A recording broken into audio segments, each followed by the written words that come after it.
مگر مسلمان لوگ ناپاک ہیں، وہ صفائی کا اہتمام نہیں کرتے۔ میں ان لوگوں کی بات کرنا چاہتا ہوں جو لوگ صفائی کی طرف دھیان نہیں دے رہے ہیں۔ جب ہم غور کرتے ہیں تو ہمیں بہت ساری وجوہات ملتی ہے کہ وہ لوگ صفائی کی طرف دھیان کیوں نہیں دیتے۔ پہلی چیز تو یہ ہے کہ جو لوگ ظاہری صفائی پر دھیان دیتے ہیں، جسم کو صاف رکھتے ہیں، ظاہری طور پر کپڑے اچھے پہنتے ہیں، تو ان کے یہاں تمدن جو ہے ان کا اچھا ہے، ان کی تہذیب اچھی ہے، ان کو اللہ تعالیٰ نے مال دیا ہے، اس بنیاد پر انہیں اچھے کپڑے پہننے میں کچھ بھی پریشانی نہیں ہوتی، پانی کا استعمال کرنے میں وہ پریشان نہیں ہوتے۔ اس کے مقابلے میں وہ قوم جن کے پاس پیسے ہی نہ ہو، تو وہ قوم کس طریقے سے اچھے کپڑے خریدے گی؟ وہ کہاں سے پانی کو صحیح استعمال کریں گے؟ ان کے لیے پانی کہاں سے ملے گا؟ تو ایک وجہ یہ بھی ہے کہ ہماری معاشی حالت جو ہے کمزور ہے، جس کی وجہ سے ہم ظاہری طور پر اچھے کپڑے نہیں پہن پاتے۔ لیکن اس کا مطلب یہ بھی نہیں کہ ہم میلے کچیلے کپڑے پہنے۔ اسلام نے بالکل سختی کے ساتھ منع کیا ہے۔ نبی صلی اللہ علیہ وسلم کے پاس بھی کئی کپڑے نہیں تھے، لیکن آپ کپڑوں کو ہمیشہ صاف رکھتے تھے، لوگوں کو صفائی کی طرف ابھارتے تھے۔ تو ہم نے اپنے آپ کے اوپر یہ فرض کیوں کر لیا کہ جی ہماری مالی حالت اچھی نہیں ہے تو ہم مال تلاش کرنے میں لگے ہوئے ہیں، تو ہم صفائی پر کیسے دھیان دیں؟ ہم صفائی کا اہتمام کیوں کریں؟ بالکل نہیں۔ اسلام نے ہم سے صفائی کا مطالبہ کیا ہے۔ ہمارے لیے ضروری ہے کہ ہم اپنے کپڑے کو صاف رکھیں، اپنے بدن کو صاف رکھیں۔ ایک چیز یہ بھی ہے کہ ہم لوگوں نے قرآن اور حدیث کے اندر جو تعلیمات ہے صفائی کی، اس کو بھلا چکے ہیں۔ وہ سبق ہمیں یاد نہیں رہا کہ اسلام نے ہم سے مطالبہ کیا تھا کہ ہم ظاہری طور پر بھی پاک و صاف رہیں اور باطنی طور پر بھی پاک و صاف رہیں۔ جب وہ سبق یاد ہی نہیں، اس کی اہمیت ہے ہی نہیں، تو پھر کیسے ہم صفائی کی طرف آئیں گے؟ کیسے ہم صفائی کی طرف دھیان دیں گے؟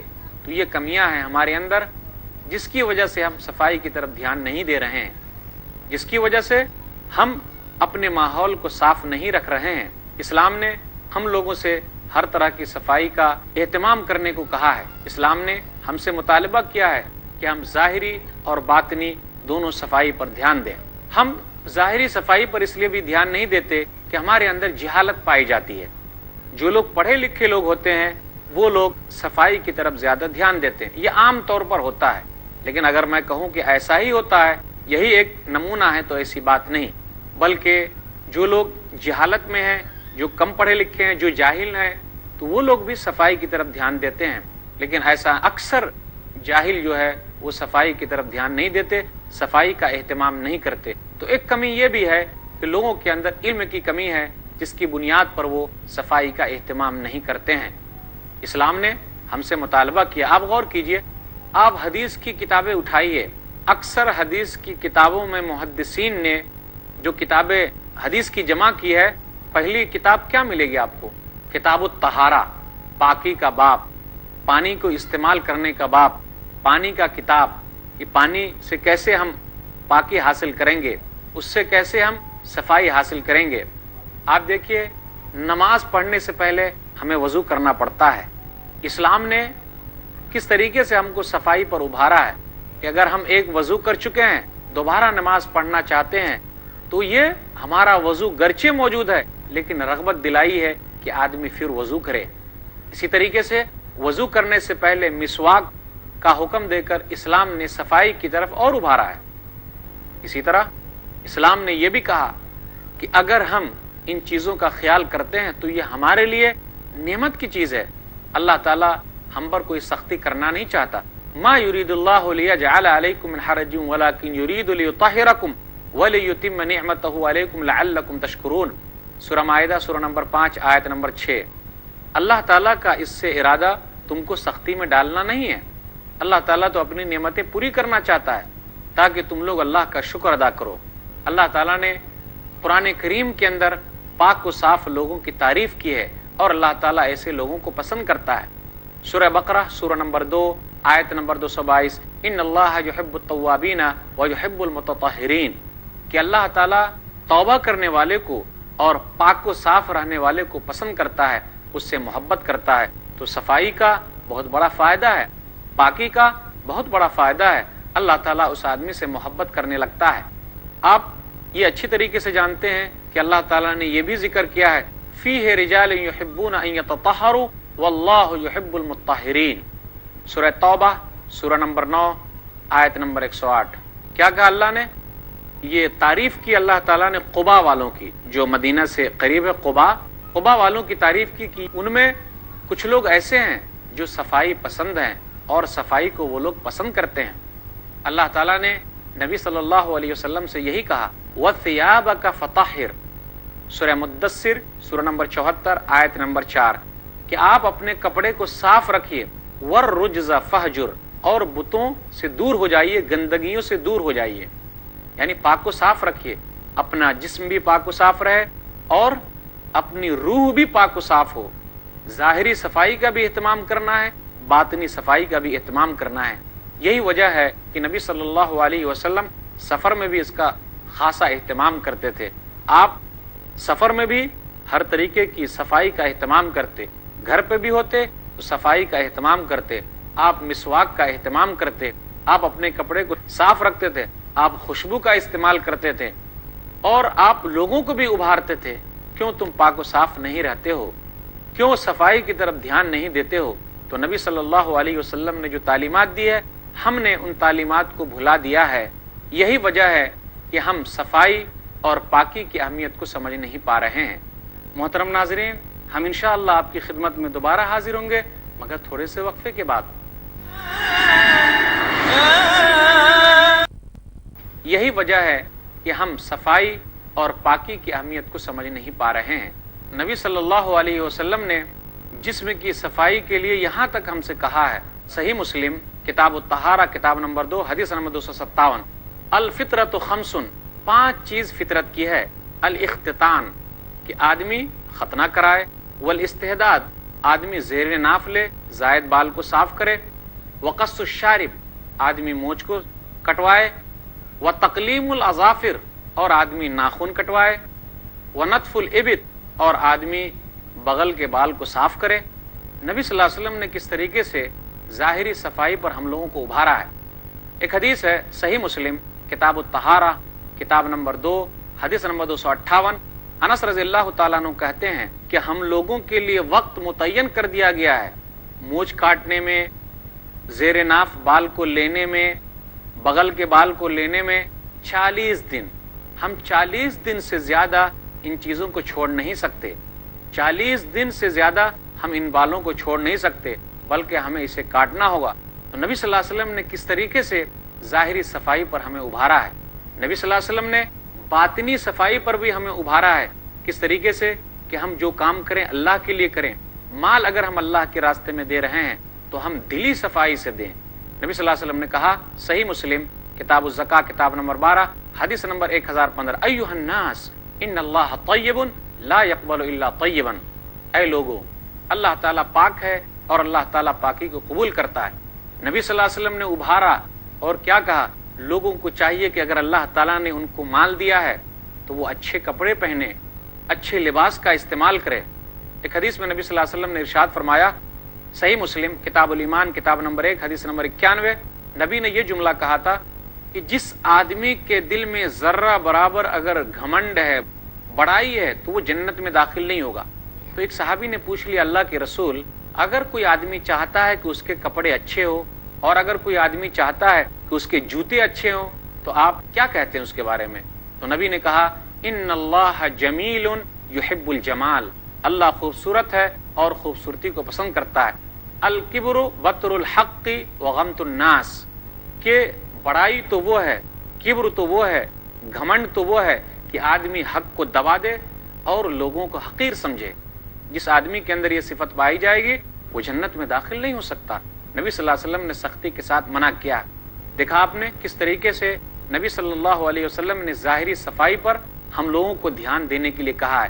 افسوس کی بات تو یہ ہے کہ آج کل آپ دیکھتے ہوں گے کہ بہت سارے لوگ لمبے لمبے ناخن رکھتے ہیں، بہت ساری عورتیں لمبے لمبے ناخن رکھتی ہے۔ کیوں ایسا؟ اس لیے کہ ان لوگوں نے جن کو اپنا آئیڈیل بنایا ہے، جن فلمی اداکاروں کو آئیڈیل بنایا ہے، ان کے ناخن لمبے ہیں، وہ لوگ ان کی یاد میں، ان کے شوق میں ایسا کرتے ہیں۔ لیکن اسلام کے اندر ہر چیز متعین ہے، اور ظاہری صفائی کے لیے ضروری ہے کہ آدمی اپنے ناخن کو کاٹے، اپنے زیر ناف بال کو لے، اپنے مونچھوں کو کٹوائے اور داڑھی بڑھائے۔ یہ اسلام کے اندر اہم چیز ہے۔ آدمی کے لیے ضروری ہے کہ وہ ختنہ کروائے۔ نبی صلی اللہ علیہ وسلم نے ظاہری صفائی کی طرف ہم لوگوں کو اس طریقے سے ابھارا ہے۔ نبی صلی اللہ علیہ وسلم نے یہ بھی کہا، یاد رکھو نماز اس وقت تک قبول نہیں ہوگی جب تک آدمی وضو نہ کر لے۔ صحیح مسلم کتاب الطہارہ کتاب نمبر 2 حدیث نمبر 200۔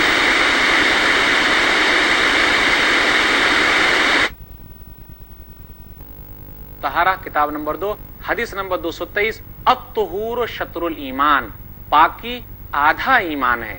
اب غور کیجئے، پاکی آدھا ایمان ہے۔ آدمی پاک رہے، اپنے آدھے ایمان کو مکمل کر رہا ہے، کتنی بڑی اہمیت ہے۔ یہی وجہ ہے کہ نبی صلی اللہ علیہ وسلم نے لوگوں کو ابھارا کہ کم سے کم ہفتے میں جمعہ کے دن ضرور غسل کریں۔ صحیح بخاری کتاب الجمعہ کتاب نمبر 11 حدیث نمبر 895، جو کوئی بھی آدمی جمعہ کے لیے آئے تو اس کے لیے ضروری ہے کہ وہ غسل کرے۔ نبی صلی اللہ علیہ وسلم نے یہاں تک ابھارا۔ صحیح بخاری کتاب الجمعہ کتاب نمبر 11 حدیث نمبر 902، نبی صلی اللہ علیہ وسلم نے کہا، لو انکم تطہرتم لیومکم ھذا، اگر تم پاکی حاصل کرتے آج کے دن تو یہ بہتر ہوتا۔ یعنی غسل پر ابھار رہے ہیں کہ آدمی جب جمعہ کے دن آئے تو غسل کر کے آئے۔ اس بات پر ابھارا جا رہا ہے کہ آدمی ظاہری صفائی پر دھیان دے۔ اب میں چند باتیں پاکی کے تعلق سے کرنا چاہتا ہوں، جس کا تعلق حقیقی معنوں میں روح سے ہے اور اسلام کی شریعت سے ہے۔ اسلام نے جس چیز کا حکم دیا ہے آدمی کو اللہ کے حساب سے وہ کام کرنا ہے۔ پانی کا کیا حکم ہے؟ نبی صلی اللہ علیہ وسلم نے کیا کہا؟ سنن ابی داؤد کی حدیث ہے، حدیث نمبر 66 کتاب الطہارہ کتاب نمبر 1، نبی نے کہا، الماء طہور لا ينجسہ شیء، پانی پاک ہے، اس کو کوئی چیز ناپاک نہیں کر سکتی۔ یہی وجہ ہے کہ نبی صلی اللہ علیہ وسلم نے ٹھہراؤ پانی میں پیشاب کرنے سے منع کیا ہے۔ نبی صلی اللہ علیہ وسلم نے کیا کہا؟ صحیح بخاری کتاب الوضو کتاب نمبر 4 حدیث نمبر 239، لا یبولن احدکم فی الماء الدائم الذی لا یجری ثم یغتسل فیہ، تم میں کا کوئی بھی آدمی اس ٹھہرے ہوئے پانی میں جو بہتا نہیں ہے پیشاب نہ کرے اور اس میں غسل بھی نہ کرے۔ پھر اسی طرح نبی صلی اللہ علیہ وسلم نے کہا، سنن ترمذی کی ایک حدیث ہے کتاب الطہارہ حدیث نمبر 68، تم میں کا کوئی بھی آدمی ٹھہرے ہوئے پانی سے وضو نہ کرے اور اس میں پیشاب نہ کرے، یعنی اس میں پیشاب کرے پھر اس میں وضو کرے۔ نبی صلی اللہ علیہ وسلم نے اس سے منع کیا ہے۔ یہاں ایک بات سمجھتے ہوئے چلیے، ٹھہرا ہوا پانی اگر 227 کلو گرام کا ہے تو وہ پانی پاک کر سکتا ہے، لیکن اگر 227 کلو گرام سے کم ہے تو وہ پانی چاہے کنویں کا ہو کہیں اور کا ہو وہ پاک نہیں کر سکتا، اس میں گندگی گر جائے تو وہ ناپاک ہو جائے گا۔ اسی طریقے سے اگر کوئی جگہ پر کسی آدمی نے پیشاب کر دیا تو اس جگہ کو پاک کیسے کریں گے؟ صحیح بخاری کتاب الوضو کتاب نمبر 4 حدیث نمبر 220 کہ ایک دیہاتی آدمی آیا اور مسجد کے ایک کونے میں پیشاب کرنے لگا۔ صحابہ نے اس کے اوپر سختی کی تو نبی نے منع کیا اور نبی نے کہا، دعوہ، اس کو چھوڑ دو اور اس کے پیشاب کے اوپر سجلن من مائن او ذنوبا من مائن، پانی کا ایک ڈول ڈال دو، وہ جگہ پاک ہو جائے گی۔ اسی طرح نبی صلی اللہ علیہ وسلم نے بچے کے پیشاب کے بارے میں کہا، جو صحیح بخاری کی حدیث ہے حدیث نمبر 223، کیا کہا نبی صلی اللہ علیہ وسلم نے کتاب الوضو کتاب نمبر 4 کہ چھوٹا بچہ اگر وہ پیشاب کر دے اور وہ کھانا وانا کھاتا نہیں ہو، صرف ماں کا دودھ پیتا ہے تو اس کے پیشاب پر چھینٹا مارا جائے گا۔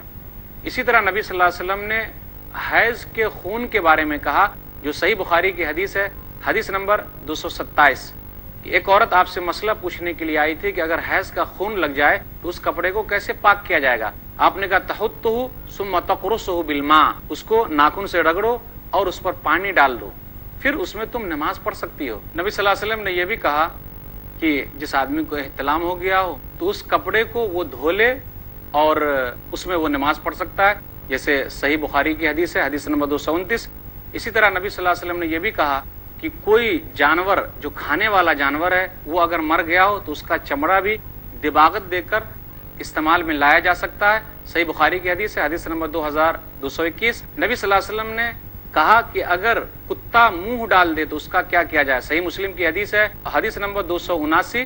نبی نے کہا اگر کتا کہیں منہ ڈال دے تو اس برتن کو کیسے دھوں گے؟ اس برتن کو 7 مرتبہ دھونا ہے اور 1 مرتبہ اس میں مٹی کا استعمال کرنا ہے۔